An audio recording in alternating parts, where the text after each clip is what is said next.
ആ തെറ്റായ ബന്ധത്തെ ഉപേക്ഷിക്കുക എന്നുള്ളത് അസാധ്യമാണ്.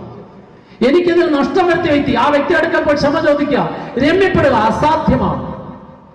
സഹോദര സഹോദരി, നീ ഇന്ന് കർത്താവിന്റെ തിരുമുമ്പിലേക്ക് കടന്നു വന്നപ്പോ നിന്റെ ഇന്നലകളിലെ ജീവിതത്തിലെ ചില തിക്താനുഭവങ്ങൾ, ചില പാപപ്രവർത്തികൾ, ചില ദുശീല പ്രവർത്തികൾ, ചില തെറ്റായ വഴികൾ, ചില തെറ്റായ ബന്ധങ്ങൾ, ചില തെറ്റായ കൂട്ടുകെട്ടുകൾ നിന്റെ ബുദ്ധി പറയും അതിനുപേക്ഷിക്കുക എന്നുള്ളത് അസാധ്യമാണ്.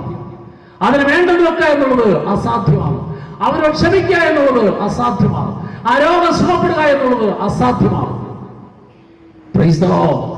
ബുദ്ധിയുടെയും ചിന്തയുടെയും ഇന്ന് വരെയുള്ള നിന്റെ സ്വഭാവത്തിന്റെയും തലത്തിൽ നീ അസാധ്യമെന്ന് കരുതിയത് ഏതാണോ ആ കാര്യത്തിലെ കർത്താവിന്റെ വചനം തരുന്ന ഉറപ്പിങ്ങനെയാണ്.